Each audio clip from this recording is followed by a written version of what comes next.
오늘 하나님의 말씀은 요한복음 15장 1절에서 7절까지 이르는 말씀입니다.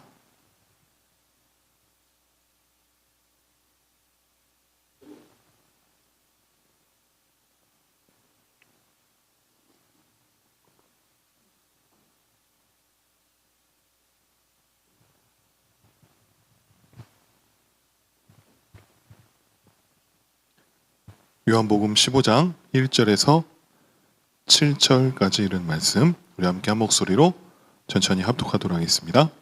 나는 참 포도나무요 내 아버지는 농부라.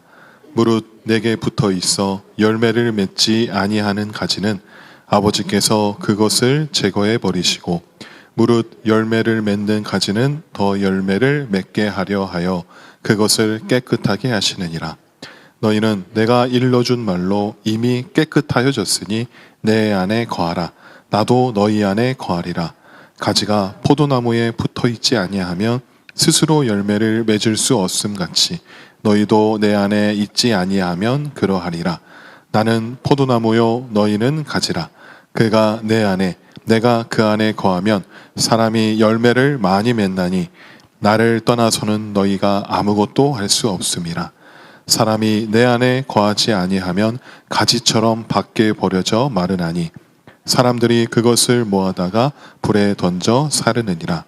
너희가 내 안에 거하고 내 말이 너희 안에 거하면 무엇이든지 원하는 대로 구하라. 그리하면 이루리라. 아멘. 제가 전에 어느 교회에서 식사를 하게 되어서 그 교회 식당에 줄을 섰던 적이 있었습니다. 그 식당 안에 줄을 서 있는 그곳에 그 벽에 그 그림 액자가 걸려져 있는 것을 보게 되었는데 그 벽에 걸려져 있는 액자의 그림이 뭐냐면 이 나뭇가지에서 그 나뭇잎이 떨어지는 장면을 그 단계별로 그림을 그린 그런 사진이었습니다. 나뭇가지에서 나뭇잎이 막 떨어질 때에는 녹색이었다가 땅에 떨어질수록 말라 비틀어지는 갈색잎으로 변하는 그 그림이었는데 그 그림 아래에는 이 말씀 구절이 있었습니다.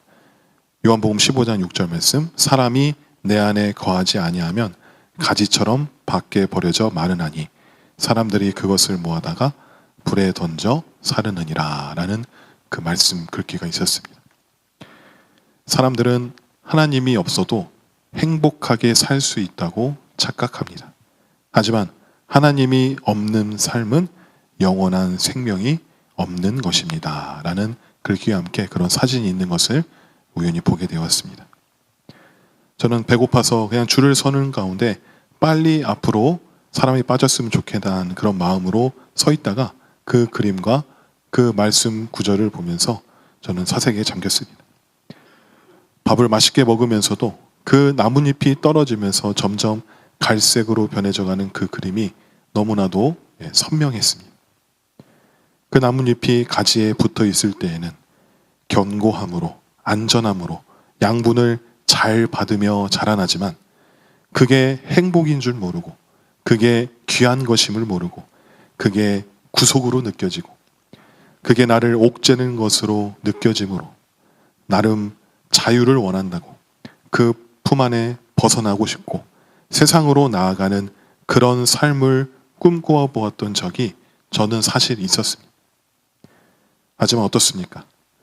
잘 자라던 잎사귀가 나뭇가지에 붙어 있지 않고 내 자유로 그냥 떨어져 버린다면 그 순간 그 잎이 떨어지면서 바람의 저항을 받으면서 날아갈 것 같은 그 순간의 호기심과 기쁨이 있을지는 몰라도 결국에는 바닥에 떨어지고 결국엔 열매를 맺지 못한 채 흙과 함께 썩어질 것임을 우리는 뻔히 알고 있지 않습니까?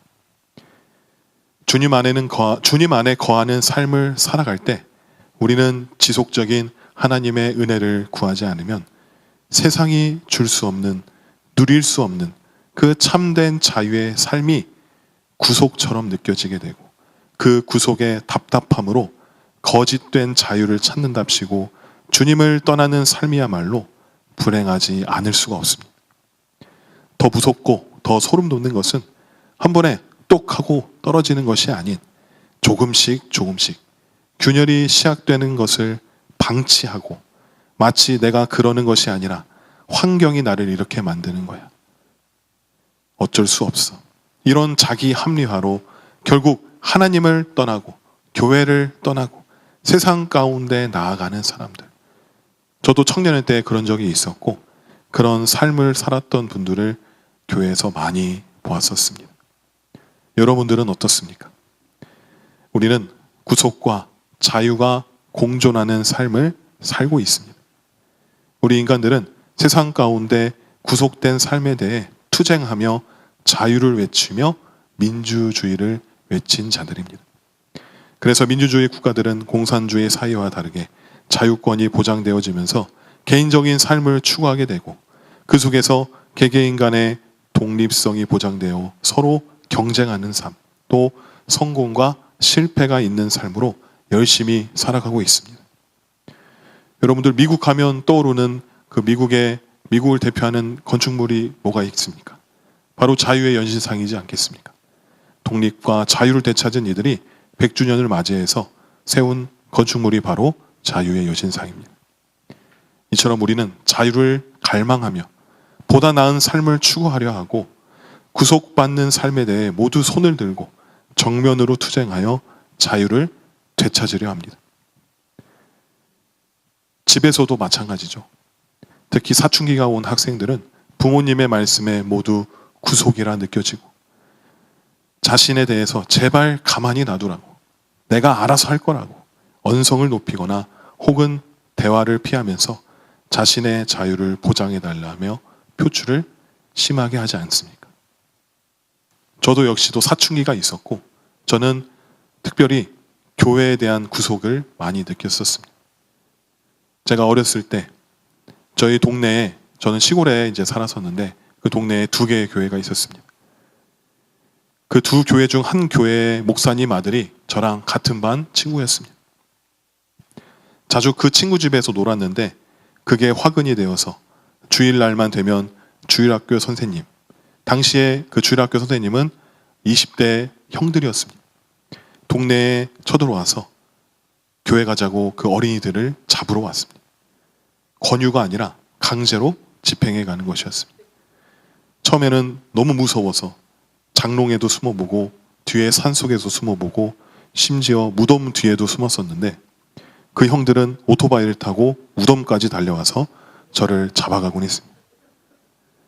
처음에는 무서워서 어쩔 수 없이 교회를 갔지만 한 주 한 주 지나면서 도저히 이거는 종교의 자유를 박탈하는 것이다. 나는 종교의 자유가 있는 사람이다라고 생각하여서 결국 정식으로 더 이상 교회에 나가지 않겠다고 선생님들한테 말을 하고 그 다음부터는 교회에 출석하지 않았습니다. 그게 초등학생 때였습니다. 그 구속함이 너무나도 싫었던 것이었습니다. 그게 약 30년 전 이야기고 시골 마을이어서 정으로 그냥 다 아는 사람이니까 그런 식으로 아이들을 교회로 이렇게 잡아서 집행해 갔지만 저는 그 구속함이 너무 싫었고 되려 교회를 싫어하게 되었고 증오하게까지 되었습니다. 그때 어렸을 때 정말 징하다. 이렇게까지 교회로 잡아가야 했었나라는 생각을 하게 되었습니다. 교회가 싫기보단 자유가 아닌 구속함으로 나를 교회로 끌고 가는 것이 싫었다는 것입니다. 하지만 저는 지금 그때의 저의 행동에 대해 후회가 되곤 합니다. 만약 내가 그 구속에 대해 순종함이 있었다면, 그냥 순순히 잘 따라갔다면 내가 좀 더 일찍 예수님을 만났을 텐데. 하지만 하나님의 때에 우리 모두를 불러주신 것이라고 저는 믿고 있습니다. 저희 아버지도 절대 전도가 되지 않으셨습니다. 저는 믿지 않는 가정에서 태어났어요. 저희 어머니는 안 계시고 아버지가 계셨는데 저희 아버지, 제가 교회를 다니고 나서 아버지를 전도하려고 했는데 너무나도 힘들었습니다. 당연히 집안에서 제가 효도로 집안일을 잘 도와드리고 했으면 그때 전도했다면 조금의 미동이 있으셨겠지만 그런 것도 아니고 오히려 교회 가는 일이 더욱 많아져서 바쁜 농번기철에 일을 도와드려야 하기는커녕 교회 가기에만 바빴으니 저놈은 아주 교회에 미쳐 사는구만. 그냥 교회 가서 살아라. 이렇게 저를 아주 싫어하셨고 어디서 이상한 소문을 들으셔서 돈만 주면 교회에 돈 갖다 바친다라는 그런 악소문을 들어서 용돈도 안 주시고 결국 핍박까지 받으며 그렇게 학생 시절을 보냈습니다. 그때는 단순히 왜 아버지가 전도가 안 될까? 예수님 믿으면 정말 행복한데, 예수님 믿으면 천국 갈 수 있는데, 이런 생각으로 전도를 하고 아버지를 이해할 수가 없었습니다. 하지만 시간이 지나고 예수님을 인격적으로 만났을 때에는 나의 입장에서가 아니라 아버지의 입장에서 비춰진 그 아들의 모습이 교회를 다니면서 더 좋아지기는커녕 교회에 미쳐 다니는 모습으로 비춰지니까 아무리 복음을 전해도 먹혀지지 않겠구나라는 생각이 떠오르면서 그제서야 이해가 되기 시작했습니다. 그래서 그 이후로 아버지 구원을 위해 늘 기도하고 하나님 말씀에도 나와 있듯이 부모를 공경하고 경외하라는 말씀처럼 어떠한 목적을 위해서가 아니라 아버지를 공경하는 마음으로 불효자식의 삶을 떨치고 조금씩 공경의 삶으로 변환되어지니 아버지는 결국 마음문을 여시고 제가 33세, 33살이 되었을 때에 처음으로 크리스마스 성탄 가족 초청 예배 때 나오시게 되었습니다. 지금까지도 제 모교인 군산의 그 교회에서 예배를 빠지지 않고 잘 나가고 계십니다. 마음 같아선 그냥 강하게 밀어붙이면 제대로 준비해서 논리적으로 잘 설득하면 꼬드기면 쉬울 것 같은데 금방 교회에 데리고 올 수 있을 것 같은데 하지만 전도라는 게 그런 것이 아니지 않습니까? 내 힘으로 하는 것이 아니라 성령님께 의탁하고 성령의 도우심으로 되는 것이고 하나님의 선한 영향력이 전도자에게 비춰질 때 그게 더 쉽게 될 수 있는 것이지 않겠습니까? 그 깨달음을 저에게 주시기 위해서 하나님께서는 그 때를 충분히 저에게 주셨던 것 같습니다. 이제 남은 가족은 어제 결혼한 제 동생 부부입니다. 전도 대상자 카드에도 오늘 작성했습니다. 제 남동생 역시 제가 대학생 때 전도해서 같이 교회에 다녔었는데 동생이 취업으로 서울로 올라가게 되면서 혼자 생활함으로 교회에 나가지 못하게 돼요. 지금은 교회에 아예 나가지 않는 상태입니다. 근데 이제 제가 이렇게 수도권에 올라온 이상 지방에 있을 때에는 멀어서 보기는 힘들었지만 이제는 동생과의 거리가 이제 1시간 정도 거리이니 동생 부부를 잘 전도할 수 있도록 하나님이 이곳으로 보내주신 것이 아닌가라는 그런 생각을 하게 되었습니다. 언제가 될지 모르지만 인내함으로 때를 얻든지 못 얻든지 힘쓸 수 있도록 성령님 의지에서 나아가려 합니다. 우리는 자유와 구속이 필요한 존재입니다. 예수님이 이 땅에 오시기 전에 우리의 모습은 죄에 구속된 자들이었습니다. 우리의 죄 때문에 그 죄로 인하여서 우리는 죄값을 치러야 했고 그 죄값은 형벌이요 심판이요 결국에는 지옥으로 가는 것입니다. 죄의 구속에 얽매여서 희망이 없는 삶이었고 잠시 왔다 가는 이 세상 가운데 온갖 유혹과 미혹에 휩싸여 죄의 노예가 되어버린 죄로 구속된 자가 되어버린 것입니다. 하지만 하나님께서는 우리에게 죄의 구속에서 해방시켜 주실 자신의 아들 독생자 예수를 이 땅에 보내주셨습니다. 자기 백성들의 죄에서 구원할 자 예수. 예수님은 우리에게 오셔서 복음의 말씀을 가르치고 치유하는 그런 사역을 하셨고 결정적으로 자신의 핏값으로 우리의 그 생명을 사셨고 우리의 죄를 사해 주셨습니다. 죄에서 해방시켜 주셨습니다. 우리에게 죄에서 자유를 얻게 하셨다는 것입니다. 그래서 이 찬양도 있지 않습니까? 죄에서 자유를 얻게 함은 보혈의 능력 주의 보혈. 우리는 주님의 그 죄사함으로 인해 우리는 기쁨을 얻게 되었습니다. 예수님의 그 공로로 그 희생으로 우리는 죄에서 자유를 얻게 되었고 우리는 이제 구원을 얻었음을 기뻐했습니다. 하지만 그리스도인들 가운데 주님이 주신 자유에 대해 감사하지만 주님이 우리에게 주시는 구속에 대해서는 우리는 잘 알고 있지 않습니다. 세상에서의 구속을 이해할 때에는 내가 누려야 할 자유를 찾기 위하여 구속을 지향하는 것이었지만 우리 그리스도의 구속은 우리의 본 모습, 즉 죄인이 되기 전 우리가 하나님의 축복을 받는 본래의 하나님의 사람으로 되돌려 주시기 위하여서 하나님께서 예수를 통해 우리에게 자유를 주신 것입니다. 우리의 본 모습은 죄악된 곳 가운데 우리가 주인 되고 우리가 왕이 되고 우리의 뜻대로 살아가는 그러한 자유인의 모습이 아니라 하나님의 형상대로 지음받은 창조물, 하나님이 부어주신 축복받은 자. 신명기 33장 29절 말씀에 이스라엘이여 너는 행복한 사람이로다. 여호와의 구원을 너같이 얻은 백성이 누구냐? 그는 너를 돕는 방패시요 내 영광의 칼이시로다. 내 대적이 내게 복종하리니 내가 그들의 높은 곳을 밟으리로다. 이 말씀처럼 우리는 행복한 사람이었습니다. 왜냐하면 하나님께서 칼이 되시고 방패 되시어서 우리를 지켜주시고 보호해 주시기 때문에.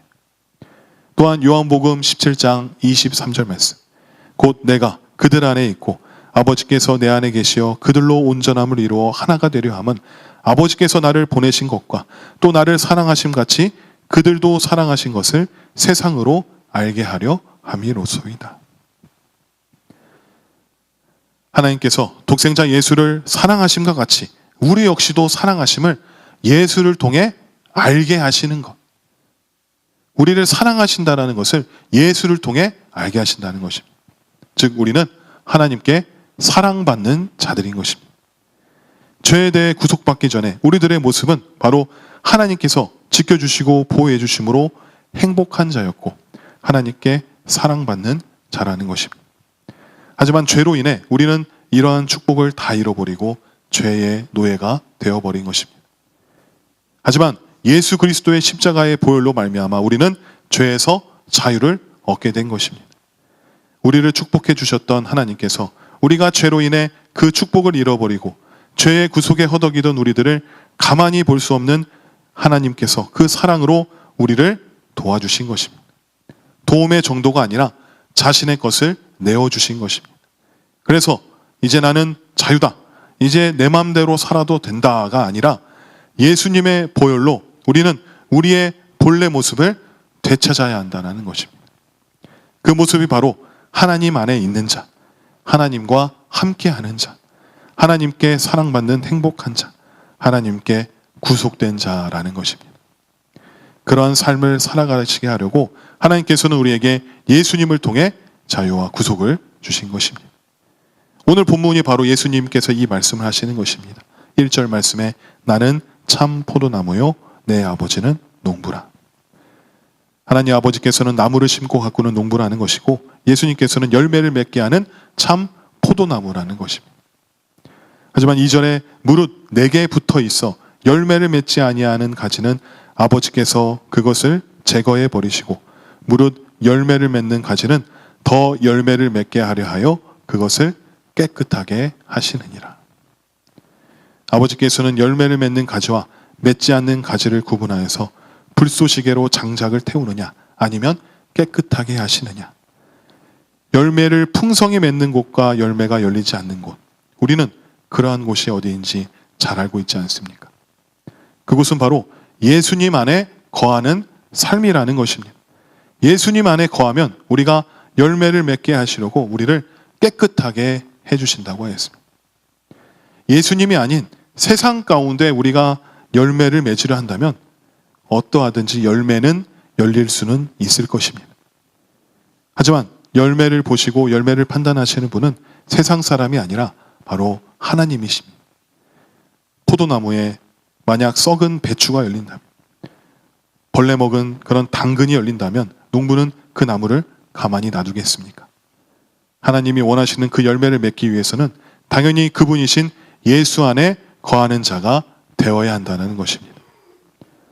4절 말씀에 내 안에 거하라. 나도 너희 안에 거하리라. 가지가 포도나무에 붙어있지 아니하면 스스로 열매를 맺을 수 없음 같이 너희도 내 안에 있지 아니하면 그러하리라. 5절 말씀에도 나는 포도나무요 너희는 가지라. 그가 내 안에 내가 그 안에 거하면 사람이 열매를 많이 맺나니 나를 떠나서는 너희가 아무것도 할 수 없음이라. 예수님께서는 내 안에 너희들이 거하면 너희 안에 내가 거하는 것이고 열매를 많이 맺을 것이다. 너희가 나를 떠나서는 아무것도 할 수 없음이라라고 말씀하신 것입니다. 여러분, 물고기가 물이 없이 어떻게 살아갈 수가 있겠습니까? 물 없이도 몇 분 정도는 퍼덕거리며 살 수 있겠지만 결국 말라 비틀어져 죽게 될 것입니다. 우리도 마찬가지입니다. 육의 것으로 채워서 우리가 세상을 살아가고 있지만 우리의 영을 채우지 않는다면 우리의 영이 피폐해지고 말라 비틀어진다는 것을 우리는 잊지 말아야 할 것입니다. 우리는 예수 안에 거하지 않는다면, 예수로 말미암아 하나님께 구속되지 않는다면 우리의 영은 절대로 자라날 수 없고 하나님이 원하시는 열매를 절대로 맺을 수가 없는 것입니다. 피와 눈물로 낳은 내 자식이 부모인 내 곁에서 내 안에 거하지 않고 다른 부모의 손에 키워져 가고 있으면 그 자식이 친부모가 원하는 그러한 삶과 원하는 모습으로 살 수 있겠냐는 말입니다. 당연히 자신이 거하는 쪽에 속하여 그 부모의 모습으로, 그 모습으로 열매를 맺는 것이 당연하지 않겠습니까? 그래서 예수님의 보혈을 받아 죄사함을 받은 우리들은 내가 알아서 살아가겠다는 어리석은 생각을 해서는 안 되는 것입니다. 끝난 것이 아닙니다. 하나님이 원하시는 그러한 삶은, 우리의 본 모습은 바로 하나님 안에 거하는 삶, 하나님께 구속된 자, 그 삶은 바로 예수님 안에 거하는 자가 되어야 하는 것입니다. 사람이 내 안에 거하지 아니하면 가지처럼 밖에 버려져 마르고 그것들을 모아다가 불에 던져진다고 하였습니다. 죄사함 받고도 예수님 안에 거하지 않는다면 마른 가지가 되어서 불에 던져져 버리게 된다면 얼마나 불행한 삶이 되지 않겠습니까? 우리는 예수 안에서 참 하나님과 그가 보내신 자 예수 그리스도를 아는 일에 힘써야 되는 것입니다. 요한복음 17장 3절 말씀에 영생은 곧 유일하신 참 하나님과 그가 보내신 자 예수 그리스도를 아는 것이니라. 예수 안에는 참 하나님과 예수 그리스도를 아는 것에 힘쓰는 것이 영생이라고 하였습니다. 예수 안에 거하지 않고 세상 가운데 있고 예수가 아닌 거짓 우상에 거하고 있는다면 어떻게 참 하나님과 그 아들이신 예수를 아는 일에 우리가 나아갈 수 있겠습니까? 우리의 죄의 자유는 곧 하나님 안에서의 구속입니다. 하나님 안에서 받았던 축복, 하나님 안에서 거하였던 우리들이 죄로 인하여서 하나님을 떠나게 되고 축복을 잃어버린 우리들에게 하나님께서는 독생자 예수를 우리에게 내어주시고 그로 인하여 우리에게 죄에서 자유를, 그리고 다시 하나님께 거하는 삶을 살 수 있도록 예수 안에 거하는 자, 나는 포도나무요 너희는 가지이니 나를 떠나서는 열매를 맺지 아니하고 아무것도 할 수 없습니다. 우리는 하나님께 구속된 자가 되기를 소망합니다. 예수님께 구속된 자가 되기를 소망합니다. 예수 안에 거하는 자가 누리는 그러한 축복이 있습니다. 7절 말씀에 너희가 내 안에 거하고 내 말이 너희 안에 거하면 무엇이든지 원하는 대로 구하라. 그리하면 이루리라. 우리가 예수 그리스도 안에서 거할 때 우리의 기도의 응답이 이루어질 수 있지 않겠습니까? 우리의 기도가 이루어진다라는 것입니다. 예수 안에 거할 때. 이것이 바로 예수 안에 거하는 자, 예수님께 구속된 자가 누릴 수 있는 축복인 것입니다. 또한 우리는 예수 안에 거할 때 5절 말씀처럼 나는 포도나무여 너희는 가지라. 그가 내 안에, 내가 그 안에 거하면 사람이 열매를 많이 맺나니. 예수 안에 거하는 자는 열매를 많이 맺는다고 하였습니다. 벌레 먹은 썩은 열매가 아니라 깨끗한 열매, 하나님이 원하시는 열매, 그 결실을 맺은 많은 열매가 8절 말씀에 너희가 열매를 많이 맺으면 내 아버지께서 영광을 받으실 것이요 너희는 내 제자가 되리라. 우리가 예수 안에 맺는 열매가 하나님께 영광이 된다고 하였습니다. 예수 안에 있기만 하면, 그분 안에 거하기만 하면 우리는 기도의 응답이 이루어지고 하나님께 영광을 올릴 수 있는 최선의 방법인 것인데, 이것을 깨닫지 못하며 방황하는 사람이 얼마나 많이 있습니까? 우리 사랑하는 성도 여러분, 우리의 신앙은 바로 하나님과의 친밀한 교제임을 우리는 잘 알고 있지 않습니까? 하나님을 아는 것과 하나님을 사랑하는 일, 즉 하나님의 얼굴을 구하는 삶. 그래서 그 친밀한 교제 가운데 하나님의 행하심을 우리는 볼 수 있습니다. 그리고 그 놀라운 행하심을 내가 보았을 때 우리는 성령의 도우심을 통하여서 오 주님, 저도 주님의 그 행하심을 보고 온 삶으로 동참하고 싶습니다. 그 삶을 살아가고 싶습니다. 그러한 고백. 지금 이 자리에 앉아 계시는 우리 성도님 여러분들, 이 예배를 시청하고 있는 모든 분들, 그러한 고백들이 다 있었기 때문에 우리가 이렇게 하나님께 나와서 찬양과 경배 올려드리고 예배 가운데 영광을 올려드리는 것이지 않겠습니까? 쉽지 않습니다. 하지만 우리는 하나님의 친밀한 교제를 통해서 하나님의 행하심을 보았기 때문에, 하나님을 살아가기 때문에 우리가 이렇게 아침부터 이 늦은 시간까지 하나님을 찬양하고 경배하는 일에 우리가 힘써서 나아갈 수 있는 것이지 않겠습니까? 우리는 우리 스스로 아무것도 할 수 없음을 우리는 인정하고 고백해야 합니다. 우리는 그저 아버지께서 행하신 것을 보았을 때, 그때야 비로소 우리는 그 일을 시작할 수 있는 것입니다. 그럼 우리는 어떻게 해야 아버지가 행하신 것을 볼 수 있겠습니까? 우리가 아버지가 행하신 일들을 보려면 아버지가 아들을 사랑할 때 우리는 그 행동을 볼 수 있다고 했습니다. 사랑하지 않으면 가까이 있는 것조차도 어색하고 불편하고 신경 쓰이지만, 사랑하게 되면 자연스럽고 더 함께하고 싶고 모든 것을 보여주기 원하는 것이 사랑의 힘이지 않겠습니까? 예수님은 예수님이 행하신 모든 일들과 말씀하신 그 모든 말씀이 오직 아버지가 하신 것들이라고 했습니다. 그 일은 아버지를 사랑하지 않는다면 절대 할 수 없는 것들입니다. 아버지를 진심으로 사랑했을 때 그 사랑으로 결국 순종할 수 있는 것이고 결국 아버지 마음에 합한 자가 되지 않겠습니까? 우리도 마찬가지입니다. 하나님을 전심으로 사랑해야 합니다. 하나님을 사랑함으로 하나님의 행하신 것들을 바라볼 수 있어야 하는 것입니다. 그러면 우리는 아버지의 행하심을 보는 것이고, 우리는 그 일, 하나님이 행하신 그 일, 그 행하신 일을 보고 어떠한 대가를 지불해서라도 그 일에 동참할 수 있는 것입니다. 그것이 바로 포도나무의 삶이 되지 않겠습니까? 우리는 이미 하나님께 속한 자들입니다. 하나님의 형상대로 지음받은 존귀한 걸작품인 것이고 하나님의 영광을 드러내는 자들입니다. 이 사명을 하나님께서는 우리가 멈추지 않기를 원하십니다. 우리가 죄로 허덕일 때 독생자 예수를 통해 그 핏값으로 우리를 사셨습니다. 그리고 우리를 죄에서 자유를 얻게 하셨습니다. 그런 우리들이 다시 하나님 안에 거하기를 원하십니다. 그 안에서 그분께 영광 올리는 삶을 계속 하시기를 원하십니다. 그래서 우리는 예수 안에 거하는 자가 되어야 하는 것입니다. 예수님께 구속되는 자가 되어야 하는 것입니다. 우리 인생의 모든 문제를 해결해 주신 예수 그리스도의 십자가의 승리, 그 복음을 우리가 믿고 우리가 주님 안에 거하는다면 주님께서 우리 안에 계시고 우리가 주님 안에 거하는 것입니다.